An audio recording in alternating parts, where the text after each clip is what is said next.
Բարի երեկո հարգելի հեռուստադիտողներ, 168 TV-ին շարունակում է աշխատանքը, եթերում ռևյուն է, զրուցակիցս այսօր Հայ-Ակֆե միավորման համակարգող Ավետիք Չալաբյանն է։ Բարև ձեզ, պարոն Չալաբյան։ Շնորհակալ եմ մեր հրավերն ընդունելու համար։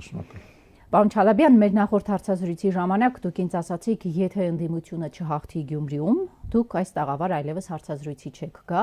Երեկ Վարդան Ղուկասյանը 18 կողմ 0 դեմ ձայների հարաբերակցությամբ ընտրվեց Գյումրու քաղաքապետ, ասել է, թե ընդդիմությունը հաղթեց Գյումրիում։ Նախ եթե ես ձեր տաղավարում եմ, ապա փաստացի այո, ընդդիմությունը հաղթեց Գյումրիում եւ խնդիրը միայն նրանում չէր, որ Վարդան Ղուկասյանը երեկ ընտրվեց քաղաքապետ, ի վերջո հաղթանակը առաջին հերթին արձանագրվեց քվեարկության օրը, երբ որ անդիմադիր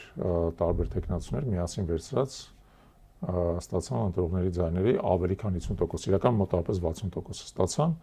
եւ առաջի հաղթանակը դա է, առաջի հաղթանակը ընտրողների հաղթանակն է, որը ի դեպ նաեւ մենք օգնեցինք պաշտպանել եւ ամրագրել, հա, ընտրական տեղամասերում։ Դրանից հետո դուք հիշում եք, որ մոտավորապես 1 շաբաթ կար անորոշություն, թե արդյոք այն 4 ընդդիմադիր ուժերը, որոնք անցել են ավականի, կարողանում են իրար հետ համագործակցել, հաշվի առնելով նրանց միջև արկա ու երևի այդպես նույնիսկ խորը պատմություն գնացող խնդիրները,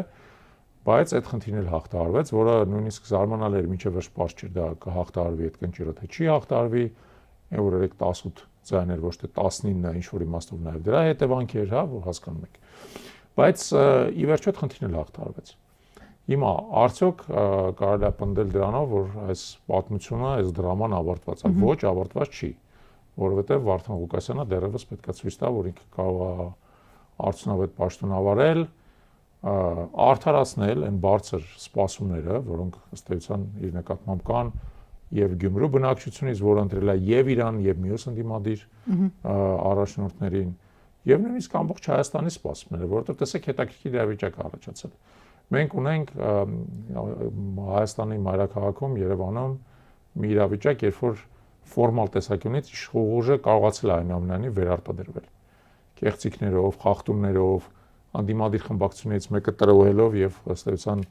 ձայները առնելով եւ այլն, բայց կարողացել է վերարտադրվել։ Գյումրին չի կարողացել վերարտադրվել։ Հիմա եկեք այստեղ ստոպ տանք։ Դուք ասում եք Վարդան Ղուկասյանը պետք է, ասում եք, արդարացնի հույսերը, պետք է ցույց տա, որ կարող է լավ կառավարել։ Կոալիցիոն կառավարում այնտեղ չկա։ Ընդդիմադիրները այո իրենց ձայները տվել են, որ Վարդան Ղուկասյանը ընտրվի, բայց որևէ պատասխանատվություն, որևէ բանի համար իրենք չեն ստացնում։ Վարդան Ղուկասյանն էլ ասում է, ես Նիկոլ Փաշինյանի հետ, եթե պետք եղավ, այո, աշխատելու եմ, քաղաքային հարցերում աշխատելու եմ։ Տեսեք, եթե դուք ինձ չընդհատեք եւ միտքս մինչեւ վերջ լսեք,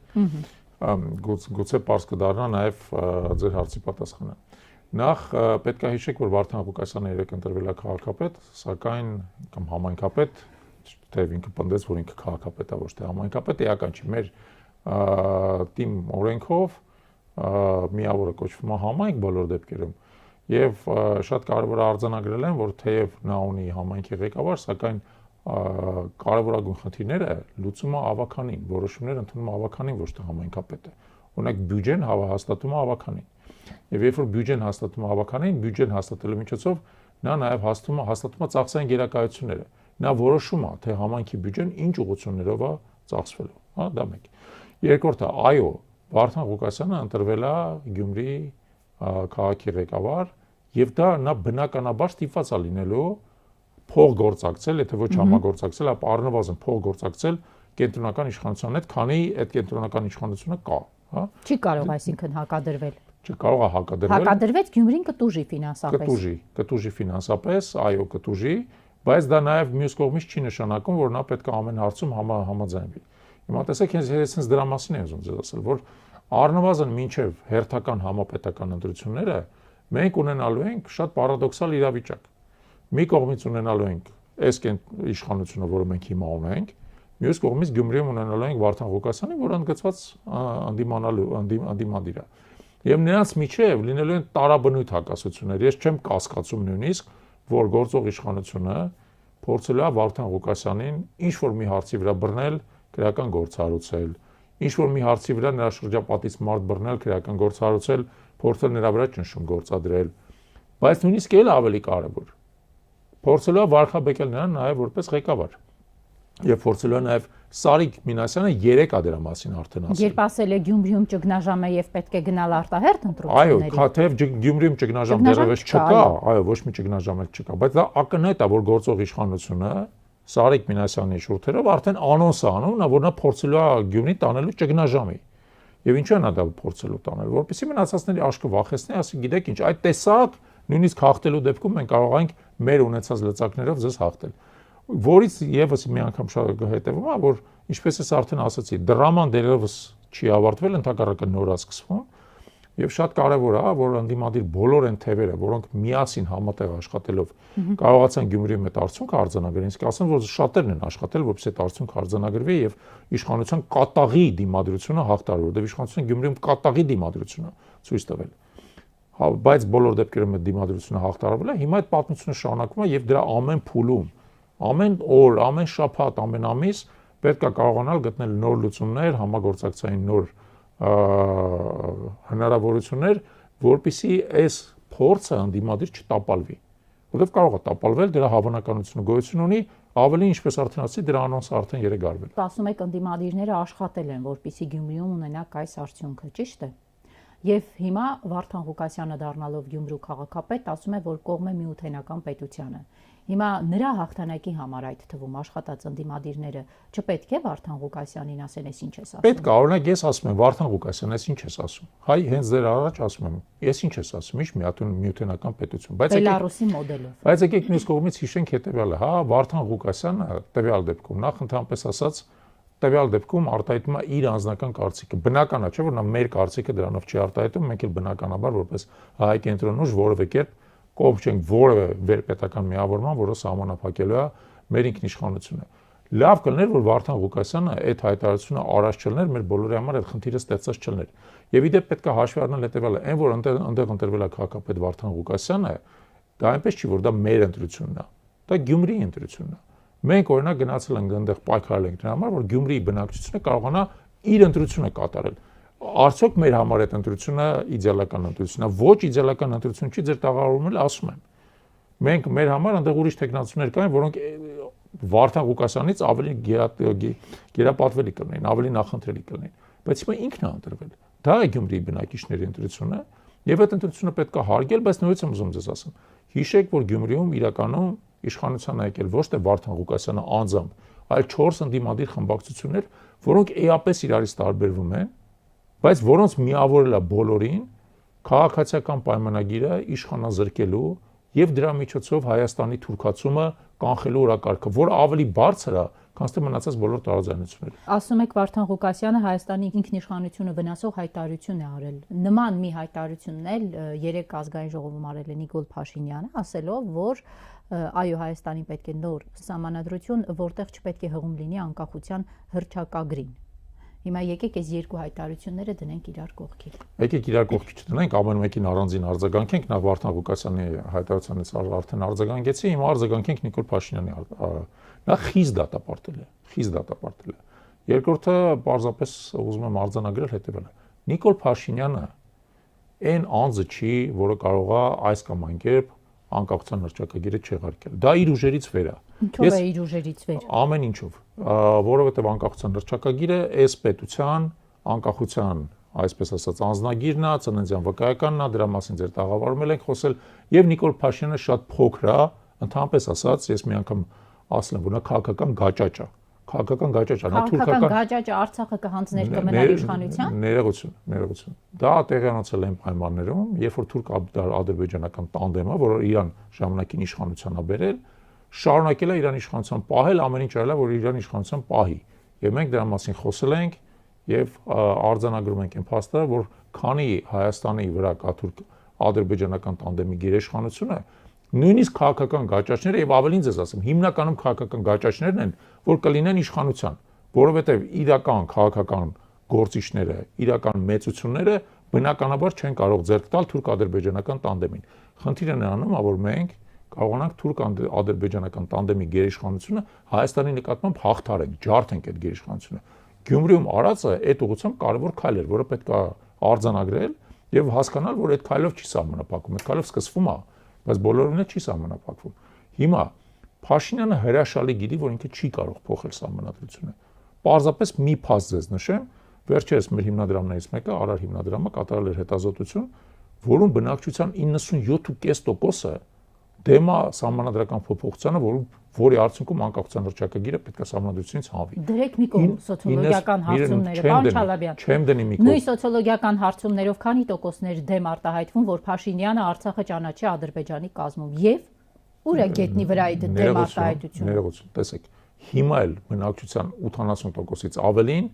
չի համարում, որ Արցախի հարցը փակված է, չի համարում։ Եվ հենց այդ պատճառով է, որ Փաշինյանը օրինակ Գյումրիում պարտություն է կրել։ Հենց այդ պատճառով, որովհետև մարդիկ, որոնք գնացել են, ընտրել են Վարդան Ղուկասյանին, Մարտուն Գրիգորյանին, Կարեն Սիմոնյանին կամ Ռուբեն Մխիթարյանին, նրանք ընտրել են նաև այդ մտայնությամբ, որ իրանք չեն ուզում, որպեսզի Գյումրին դառնա Թուրքիայի մաս։ Չեն ուզում, որովհետև իրանք հասկանում են, որ Արցախով չի սահմանափակվում, որ Արցախը սկիզբն էր ընդհանրապես Հայաստանի թուրքացման եւ Հայաստանի վերջնական բնաջնջման։ Եվ մարդիկ հասկանում են, որ այդ ընթացքը պետք է կանգնեցնել։ Ավելին ձեզ ասեմ, եթե այդ ընթացքը մենք կարողանանք կանգնեցնել, մենք Արցախն էլ կկարողանանք հետ բերենք։ Եթե չկարողանանք կանգնեցնել, կներեք, այս ձեր տաղավարներ չեն կարողանա պահենք։ Մի քանի տարի կանցնի, այստեղ Աղավնի Սուքիասյանի փոխարեն կնստի շումնա թուրք խանում։ Իրա մոտ էլ բանի կգան, հարցազրույցի կգան ԿՊ-ի անդամները։ Ուզում եք տենց լինի։ Նիկոլ Փաշինյանը ասում է, ինք սահմանադրությունը փոխում հենց Հայաստանը պահելու համար։ Նիկոլ Փաշինյանը, ես ամեն անգամ այդ նույնը ասում եմ, ես ձեզ երկրի ղեկավարն է, հիմա նա է օրակարգը թելադրում։ Նա օրակարգը այլևս չի թելադրում, դա շատ լավ գիտեք, որ օրակարգը այլևս նա չի թելադրում։ Ոնց չի թելադրում։ Փորձում է եւ չի թելադրում եւ դե տեսնում եք, որ չի թելադրում։ Եթե նա երկրի օրակարգ թելադրեր, երեք նույն Սարիկ Մինասյանը կգնար ավականու առաջին նիստին։ Ինքը չի գնացել, որպեսզի իրենց ասած ճգնաժամը առաջացնի։ Ինքը չի գնացել, որովհետև հանձնված արդեն, որովհետև ինքը գիտի, որ ինքը երեսատեղ չունի այնտեղ գնալու, որովհետև գիտի, որ Գյումրին իրան մերժել է, որովհետև գիտի, որ Գյումրիում իրաց ամբողջ վարչական ռեսուրսը գործադրելով չեն կարողացել հաղթել, որովհետև ազնապես խորագույն ընկճախտի մեջ է Սարիկ Մինասյանը։ Բայց Գյումրին իր քաղաքային խնդիրներով եկեք թողնենք։ Չէ, եկեք չթողնենք, որովհետև մենք էլ ենք հասկանում, որ Գյումրիով է սկսել։ Ընտանեկան կլանային համակարգեր նաև աշխատել ընտրությունների։ Ամբողջ Հայաստանում էլ այդ աշխատելու է, եւ այդ ընտանիքները եւ կլանները մերժելու են Նիկոլ Փաշինյանին եւ մերժելու են Նիկոլ Փաշինյանի թուրքացման օրակարգը։ Հիմա մերժելու են։ Տեսեք, պարոն Չալաբյան։ Նիկոլ Փաշինյանը ասում է, այո, ես այն մարդն եմ, որը Ղարաբաղի հարցը չի շարունակելու, փակում եմ Ղարաբաղի էջը։ Ասում է, այո, ես այն մարդն եմ, որը ընդունել է տալու նոր սահմանադրություն առանց անկախության հռչակագրի։ Իսկ եւ ինչ է ասում, ասում է, թե ժողովուրդը համաձայն չէ, ես վարչապետ չեմ լինի։ Ինչ է ասում ընդդիմությունը, հավաքական ընդդիմությունը։ Այս մարդը հստակ ինչ պետք է անի, ասում է բացահայտ։ Ես էլ ասեմ, ինչա լինելու։ Ժողովուրդը մերժելու է Փաշինյանի կուրսը, Փաշինյանի կուրսը մերժելու է, Փաշինյանը ոչ միայն չի լինելու վարչապետ, այլև լինելու է ցմահ դատապարտյալ։ Ցմահ դատապարտյալ, ես ձեզ ասում եմ, դա ձեր տաղավարում։ Փաշինյանը լինելու է ցմահ դատապարտյալ, կամ էլ փախնելու է երկրից։ Որովհետև հանցագործությունների այն քանակը, որը գործել է Նիկոլ Փաշինյանը սեփական ժողովրդի դեմ, սեփական ժողովրդի վստահության քվեն շահարկելով եւ վատնելով, անցել է բոլոր հնարավոր սահմանները։ Դա համար կապ չունի ինչով ասում Փաշինյանը, կապ ունի այն ինչ որ տեղի կունենա։ Ուզում եք դրա մասին էլ խոսանք, որ եթե Փաշինյանը չհայտնվի բանտում, ես ձեր տաղավար էլ չգամ։ Նախորդ անգամ ճիշտ դուս եկա, չէ՞։ Այո։ Ոնց որ ուրեմն ավելի շատ ես եմ օրակարգ պարտադրում, քան թե Փաշինյանը, չէ՞։ Հիմա գալով օրակարգին։ Տեսեք, պարոն Չալաբյան, իշխանությունը ինչ է ասում, ասում է Հայաստանի առաջ ծառացած են մարտահրավերներ։ Թշնամին, այո, Հայաստանից տարածքային զիջումներ անում։ Հիմա ինչ պետք է անի այս իշխանությունը։ Միայնակ բանակցում է, չունի միջնորդ գործընկերներ, որոնք իրեն կօգնեն, որովհետև նրանցից յուրաքանչյուրի շահն է տապնդում, միայնակ բանակցում է։ Հիմա մենք լսում ենք Արադ Միրզոյանին, ինքը ինչ է ասում Անտալիայում, ասում է, այո, մենք կողմ ենք այդ ճանապարհը, որ տանք։ Նիկոլ Փաշինյանն է ազգային ժողովում, ասում է, Մեղրի բնակչության կարծիքը ես գիտեմ։ Այո, ճանապարհը պետք է տանք, բարձեցված ընթացակարգով։ Դա իրենց օրակարգն է։ Հիմա դուք ինչ եք դրան որպես այլընտրանք առաջարկում։ Ճանապարհ չեք տալիս, խաղաղության պայմանագիր կնքելու համար չեք բանակցում, Թուրքիայի հետ սահման բացելու հարցում չեք բանակցում։ Ես ձեզ խնդրում եմ ամբողջ ընդդիմության հարցերը ինձ մի տվեք, որովհետև բազմիցս եմ ձեզ ասել։ Սյունիքով միջանցք տալու հարցը ինչ կերպ եք պատկերացնում։ Սյունիքով միջանցք չի տրվելու։ Սյունիքով միջանցք չի տրվելու, որովհետև Սյունիքով միջանցք տալը դա Հայաստանի անդամահատման ուղղված գործողություն է։ Միջանցք չի տրվելու։ Հայաստանի եւ Ադրբեջանի տարածքով կարող են լինել ճանապարհներ, որոնք փոխադարձ օգտագործվում են, փոխադարձ, օրինակ մենք Նախիջևանով գնում ենք Մեղրի կամ գնում ենք Իրան, իրանք էլ ենթադրենք Մեղրի տարածքով կարող են Ադրբեջանից անցնել Նախիջևան։ Հիմա իրենք ասում են պարզեցված ընթացակարգով է լինում։ Դուք դրան դեմ եք թե կողմ։ Դեմ ենք, իհարկե ցանկացած պարզեցված ընթացակարգի դեմ ենք, որովհետև պարզեցված ընթացակարգը նշանակում է, որ իրանք պետք է սպառազինություն եւ զինվորներ տեղափոխեն այնտեղով։ Դեմ ենք, բնականաբար։ Ճանապարհները կարող են օգտագործվել միայն խաղաղ բեռների համար, եթե երկրների միջև խաղաղություն լինի։ Եթե հիմա երկրների միջև կարող է խաղաղություն լինել, եթե երկրների միջև հակամարտությունը հաղթարված է։ Մեր երկու երկրների միջև հակամարտությունը կհաղթարվի, եթե լուծվի Լեռնային Ղարաբաղի կամ Արցախի հարցը։ Այսօրվա խաղաղության պայմանագրում այդ հարցը որևէ կերպ որևէ լուծում չի ստանում, որից նշանակում է, որ այսօրվա խաղաղության պայմանագիրը մեռելացին է։ Իդեպ ես ձեզ ասեմ նաև, որպեսզի դուք պատկերացնեք, այդտեղ ենք հարցումներ անցկացնում, 80%-ը մարդկանց դեմ է խաղաղության պայմանագրին ներկա տեսքով որևէ կերպ կնքելու։ Դեմ է 80%-ը։ Թիվ եմ ձեզ ասում, կարող եմ նաև ձեզ ցույց տալ այդ հարցումների արդյունքները, որը խոսում է նրա մասին, որ մեր ժողովուրդը այլևս չի խաբվում Փաշինյանի այսպես կոչված խաղաղության օրակարգով։ Նրանք հասկանում են, որ այդ խաղաղության կոչվածի անվան տակ տեղի է ունենում Հայաստանի աստիճանական կլանում Ադրբեջանի եւ Թուրքիայի կողմից, որովհետեւ ամենակարևորը, որ դուք ինքներդ ասացիք, որ մեր կողքին ոչ մեկ չկա։ Ինչու մեր կողքին ոչ մեկ չկա։ Այդ հարցի պատասխանը տվել եք, որովհետեւ մենք ենք իրանցից հրաժարվել, որովհետեւ Փաշինյանի իշխանությունը փչացրել է հարաբերությունը բոլոր արտաքին գործընկերների հետ։ Հիմա տեսեք, օրինակ Ադրբեջանն ասում է Մինսկի խումբը լուծարեք։ Սրանք ասում են, այո, պատրաստ ենք Մինսկի խումբը լուծալ։ Ո՞վ է Մինսկի խումբը։ Համանախագահները Ռուսաստանը, Ֆրանսիան եւ Ամերիկայի Միացյալ Նահանգները։ Արտաքին 3 գերտերություններ, որոնցից յուրաքանչյուրը ունի հոցաթիվ հայկական բնակչություն եւ որպեսզի այդպեսին հայկական ազդեցություն ներսից։ Հիմա Փաշինյանը բոլոր այդ երկրներից հրաժարվել է եւ որպես բանակցային միջնորդ օգտագործում է Թուրքիան։ Գնում է Թուրքիայում է խնդրում, որպեսզի նրանք ազդեն Ադրբեջանի վրա։ Անտալիայի այդ ամբողջ համաժողովը դրա դասական օրինակ է, երբ որ գնում է Թուրքիային, խնդրում ասում է, ինչ կլինի, ազդեք Ադրբեջանի վրա, որովհետեւ եթե դուք Ադրբեջանի վրա չազդեք, մենք էլ խաղաղության պայմանագիր չկնքենք, մյուս տարի մենք չենք կարողանա ընտրություններով վերարտադրվենք, մեր բնակչությունը մեզ կմերժի, դրա փոխարեն կգան ճակերտավոր ռևանշիստները ու տեսնենք դուք իրանց հետ ինչ եք անելու։ Այդ ամբողջ Արարատ Միրզոյանի լացը Անտալիայի միջազգային համաժողովում, որովհետև իրանք հրաժարվել են եւ Ռուսաստանից, եւ Ֆրանսիայից, եւ Միացյալ Նահանգներից, փոխարենը բերել են Թուրքիային։ Հասկանում եք այդ։ Եվ երբ որ դուք ասում եք ընդդիմությունը ինչ պետք է անի, ասում եմ ամենապարզ բանը, վերադարձնելու ենք Ռուսաստանին, Ամերիկայի Միացյալ Նահանգներին եւ Ֆրանսիային։ Գնալու ենք այդ բոլոր 3 երկրները, ասել ենք Մինսկի խումբը վերականգնեք։ Հասկանում ենք, որ իրար մեջև բազմաթիվ հակասություններ եք ունեցել։ Հասկանում ենք, որ Ուկրաինայի շուրջը լուրջ խնդիր կար, բայց հիմա եթե դուք այդ խնդիրը կարողանում եք ինչ որ ձև այդ հակասությունը լուծեք, հարգելի նախագահներ Թրամփ, Մակրոն եւ Պուտին, կարող է մի քիչ էլ մեծ ուշադրություն դարձնեք, հասկանաք, որ այն ժամանակ, երբ որ դուք անտեսել եք այս տարածաշրջանը, տեղի ունեցել հայ բնակչության իրավունքների աղաղակող խախտումներ։ Արցախի ամբողջ բնակչությունը, որի շահերը դուք մինչև այդ պաշտպանել եք 30 տարի, անտերության է մատնվել։ Բնազրկվել, տնազրկվել, ստիպված եղել արտագաղթել։ Կարող է մենք վերադառնանք այդ խնդրին ու ասեք ինչ լուծում եք պատկերացնում։ Տենց էլ պետքա մնա, թե պետքա լուծում լինի։ Լուծում պետք է առաջարկի հայկական կողմի։ Հայկական կողմը լուծումը փակենք Արցախի հարցը։ Հայկական կողմը լուծումը առաջարկել է։ Առաջարկում ենք, որպեսզի Արցախի վերադարձի իրավունքը վերադառնա բանակցային օրակարգ։ Առանց դրա չպետք է լինի խաղաղության պայմանագիր։ Խաղաղությունը հնարավոր է միայն, երբ որ բոլոր խնդիրները, որոնք կան երկու երկրների միջև, միջազգային իրավունքի հիման վրա լուծում են ստանում։ Ալիևն ասում է չկա տենց բան։ Չի վերադառնում բանակցային օրակարգ Արցախցիների, Արցախ վերադառնալու հարցը կամ թող վերադառնան ապրելին կանոններով։ Ալիևի քաղաքական կյանքը առավելագույնը 5 տարի է։ 5 տարի հետո Ալիևը չի լինելու։ Չի լինելու ինքը կլինի իր որդին։ Չէ, այդ ռեժիմը չի լինելու։ Բռնապետական ռեժիմը, որը հայ ժողովրդի դեմ պատերազմը սանձազերծել սեփական իշխանությունը երկարաձգելու համար 5 տարի հետո էլ չի կարողանալու իշխանությունը պահել։ Ուզում եք բացատրեմ ինչ։ Նախորդ անգամ խոսել եք Ադրբեջանում Չէ, Ադրբեջանը ասում է, որտեղ Ադրբեջանը գտնվում է խորագույն ճգնաժամում եւ այդ ճգնաժամը խորանում է։ Այդ ճգնաժամը խորանում է։ Տեսեք, օրինակ, մի ամիսա բոլորը ասում են Ադրբեջանը կրակում է, հեսա կռիվ կսկսի, բան չի չսկսեց։ Բան չի չսկսեց կռիվ։ Ըստ ձեզ ինչու։ Շատ բարձ, որտեղ Ադրբեջանը կռիվ սկսելու կարողություն չունի, որտեղ քաղաքական ռեսուրս չունի աջակցություն որևէ երկրի կողմից, նույնիսկ Թուրքիայի կողմից իմ աջակցություն չունի Հայաստանի դեմ պատերազմ սանձազերծելու համար, նույնիսկ Թուրքիայից չունի։ Այդ դեպքում կրակոցները ինչի մասին։ Կրակոցները այդ այսպես ասած շանտաժի ֆոնի համար է, որպեսզի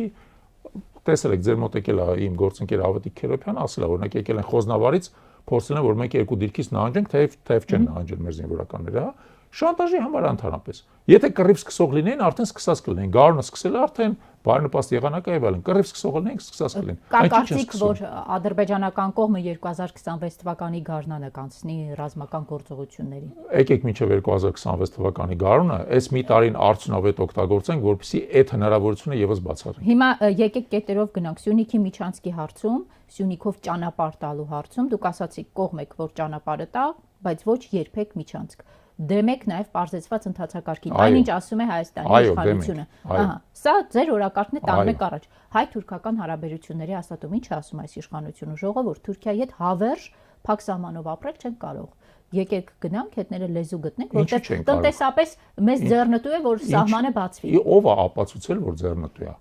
Այս իշխանությունը մի անգամ ապացուցել է, որ ձեռնտու է, ինչով է ձեռնտու։ Կարող եք ասել Հայաստանի տնտեսության որ ճյուղն է շահելու Թուրքիայի հետ սահմանը բացելուց, ով է շահելու։ Թուրքական էժան ապրանքը գալու է սննկացնելու է հայկական գյուղատնտեսությունը։ Թուրքական էժան ապրանքը գալու է սննկացնելու է հայկական արդյունաբերությունը։ Ով ասեց, որ ձեռնտու է, ինչով է ձեռնտու։ Տեսել եք, որ իրանց էկոնոմիկայի նախարարը թվերով դա հիմնավորի։ Թե հերթական սուտն են ասում, որպեսզի հետո էլ գան ասեն, դե չստացվեց մեր մոտ, իրավիճակը փոխվեց։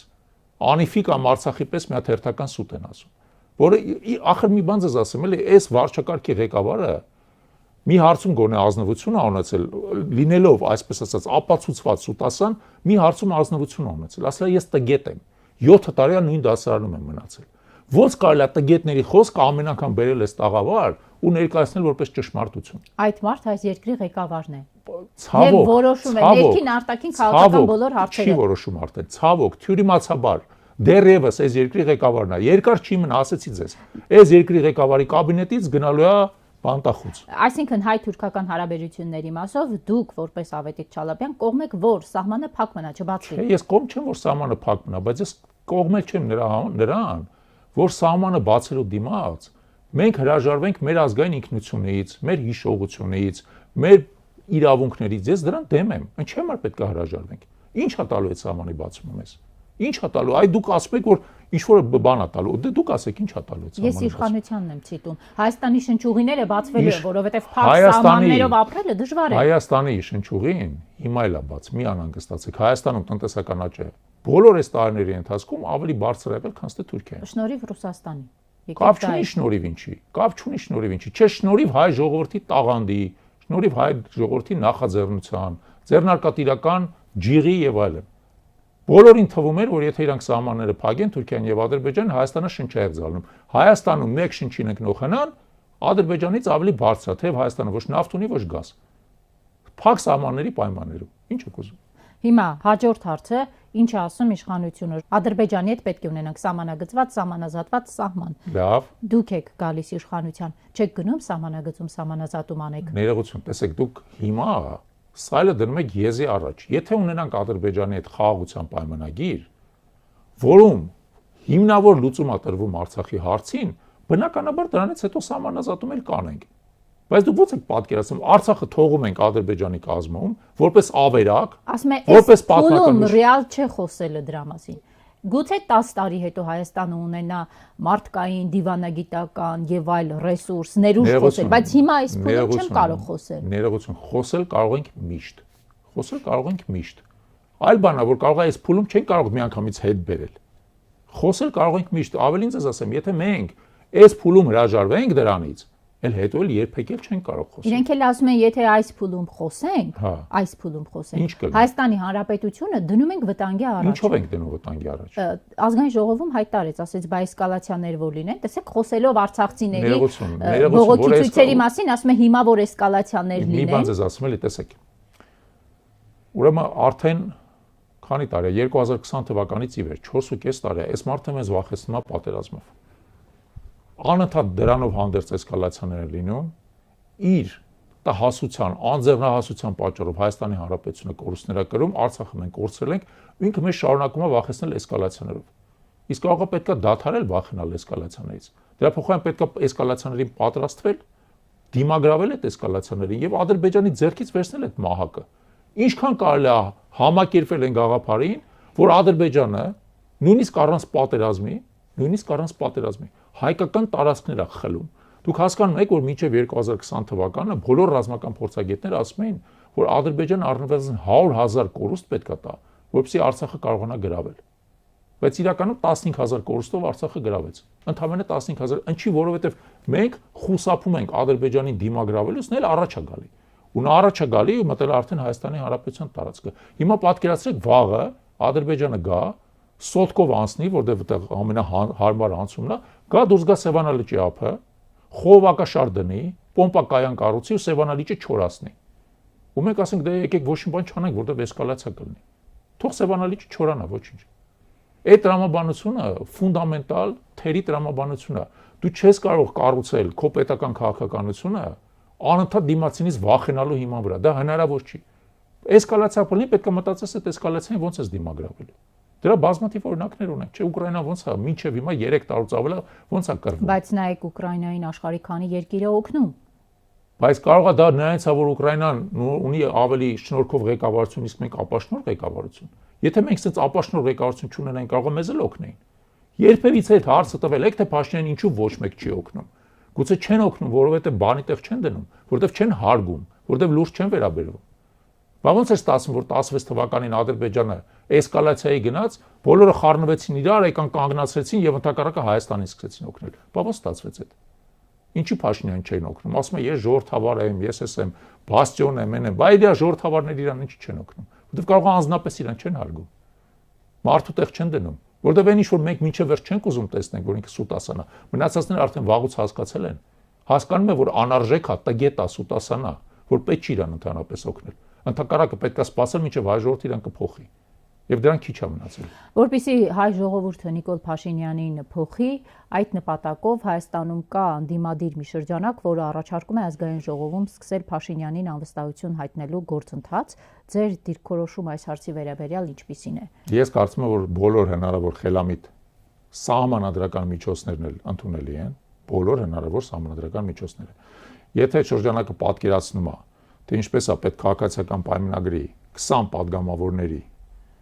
այսպես ասել, պոկել Փաշինյանի, հանել Փաշինյանի գիպնոզի տակից, բերել անդիմադիր դաշտ, միայն ուրախ կլնեմ, ավելին կփորձեմ իմ համեստ ուժերի սահմաններում իրանց օգնել։ Բոլոր հնարավոր միջոցներն էլ պետք է գործադրել։ Ես չեմ ասում, որ մի տարբերակ կա, բայց մի կարևոր պայմանով։ Որ միջոցով էլ որ մենք գնանք Փաշինյանի փոփոխության, նա պետք է լինի լեգիտիմ։ Այդ միջոցը պետք է լինի սահմանադրական։ Ինչ է դա նշանակում։ Փաշինյանը ընդդիմության հետ, Հայաստանի հետ, Արցախի հետ լեգիտիմ միջոցներով է վարվել, պարոն Չալաբյան, որ ընդդիմությունը միայն հողում է անում լեգիտիմ սահմաններին։ Ոչ, բայց մենք ստիպված ենք։ Մենք ստիպված ենք, որովհետև ցանկացած ոչ լեգիտիմ միջոց կաշխատի Փաշինյանի եւ նրա տերերի օգտին։ Դրա համար մենք պարտադրված ենք։ Հիշեք, որ նրա տերերը թուրք-ադրբեջանական տանդեմն են եւ նրանց միջազգային այլ դաշնակիցներ են։ Եվ ցանկացած ոչ լեգիտիմ միջոց բերելու է նրանց կողմից Հայաստանի ինտերվենցիայի, ոնց որ թուրքերը արեցին օրինակ Սիրիայում։ Եթե Հայաստանում լինի գործող վարչակարգի, որը նրանց, ինչպես հասկանում եք, խամաճիկն է, ոչ լեգիտիմ փոփոխություն, դա հիմք է տալու Թուրքիային, ոչ թե Ադրբեջանին։ Թուրքիային ներխուժել Հայաստան։ Դրա համար այդ հիմքը մենք չպետք է տանք։ Դրա համար Փաշինյանի փոփոխությունը պետք է լինի լեգիտիմ ճանապարհ։ Պատերազմից հետո լեգիտիմ որևէ ճանապարհով տեղի չի ունեցել դա։ Հիմա ինչու պետք է տեղի ունենա։ Որպեսզի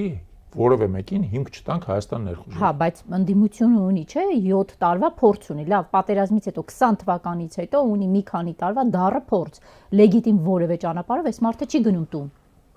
Տեսեք, պետք չի մտածել, որ ժամանակի ընթացքում ոչ մի բան չի փոխվում։ Ժամանակի ընթացքում փոխվել է առնվազն 2 բան։ Օրինակ 2021 թվականից։ Փաշինյանի վարկանիշը շատ կտրուկ նվազել է այս ընթացքում։ Նույնիսկ այն մարդիկ, որոնք այն ժամանակ հավատում էին իրան, հիշեք, որ 21 թվականին ասում են, այդ նախկինները Արցախի հարցը գցեցին իր գրպանը, ինքը մեղք չուներ եւ այլն։ Հիմա արդեն տենց չի։ Հիմա այդ մտայնությունը այլևս գոյություն չունի։ Բոլորն էլ շատ լավ հասկանում են, որ հիմնական մեղավորը անկախ նրանից թե նախկինները ինչ են արել, հիմնական մեղավորը Փաշինյանն է Արցախի անձնման։ Երկրորդ իրանք տեսել են, որ Փաշինյանը իր խոստումները մնացած խոստումներն չի կատարում։ Իրանք տեսնում են, որ շարքային մարդը Փաշինյանի իշխանությունից որևէ կերպ չի շահում, չի օգտվում։ Բազմաթիվ մարդիկ, որոնք ժամանակին ընտրել են Փաշինյանին, հիմա արդեն Փաշինյանի դեմ են։ Եվ դա մեկ կարևոր փոփոխություն է։ Երկրորդ կարևոր փոփոխությունը, որը պետք չի իդեպ եւս անտեսել, նրանում է, որ Հայաստանի քաղաքական դաշտը այս ընթացքում փոխվել է։ Եթե 21 թվականին Փաշինյանին անդիմանում էին միայն նախկին ուժերը, հիմա քաղաքական սպեկտրը ընդլայնվել է։ Գյումրի ընտրություններն էլ դա ցույց տվեցին, որ քաղաքական սպեկտրը ավելի բազմազան է, մարդիկ ավելի մեծ ընտրություն ունեն։ Այժմ շատերը գնացել են Փաշինյանի կողմ են քվեարկել, որովհետեւ նախկիները չվերադառնան։ Հիմա ընտրությունը Փաշինյանի եւ նախկիների միջև չի լինելու։ Լինելու են նաեւ այն ուժերը, որոնք ոչ Փաշինյանի կողմից են, ոչ էլ նախկիների կողմից են, անկախ ինքնուրույն ուժեր են եւ նրանք մարդկանց ընտրություն են տրամադրելու, հնարավորություն են տրամադրելու։ Այդ երկու գործոնը արդեն աշխատեց Գյումրիում։ Եվ ես համոզված եմ, որ համապետականում էլ է աշխատելու, բայց նույնիսկ եմ ասում, եթե մինչև այդ հնարավոր լինի անվստահության ճանապարհով Փաշինյանին հեռացնել, միայն կողմ կլինեմ դրան։ Բայց միևնույն ժամանակ Գյումրին ցույց տվեց, որ այն թեզը, որ պնդում էին, որ նախկինները մերժված են եւ այլն, արդարացված չէ։ Մարդիկ գնացին, ընտրեցին նախկինին։ Դա արդարացված չէ։ Եվ նոր դեմք Գյումրիում քաղաքապետ չդարձավ։ Մենք ասում ենք, չէ՞, մեր քաղաքական դաշտը կարիք ունի նոր դեմքի։ Ներողություն, բայց նոր դեմքեր ընտրվեցին։ Նոր դեմքեր ընտրվեցին եւ Ռուբեն Մխիթարյանը եւ Կարեն Սիմոնյանը այդ իմաստով նոր էին։ Նրանք նախկինում այդ ընտրությունին չեն էլ մասնակցել։ Նախկինում որևէ ընտրած պաշտոնի չեն եղել։ Դա համար պետք է դա տեսեք, ես ոչ թե ասում եմ նախկիները բացարձակ մերժված են, բայց եթե հենց Գյումրին լավ մանրակերտ է, ես ամեն ինչ ուսումնասիրելու։ Գյումրիի օրինակը ցույց տվեց, որ անդիմադիր դաշտում կարողացան խաղալ եւ նախկին ուժերը եւ նոր ուժերը, եւ երկուսն էլ կարողացան խաղալ։ Շնորհակալ եմ։ Ես եմ ձեզ շնորհակալ։ Հարգելի հեռուստադիտողներ, հիշեցնեմ զրուցակիցս այսօր Ավետիք Չալաբյանն էր, այսքանը ցտեսություն։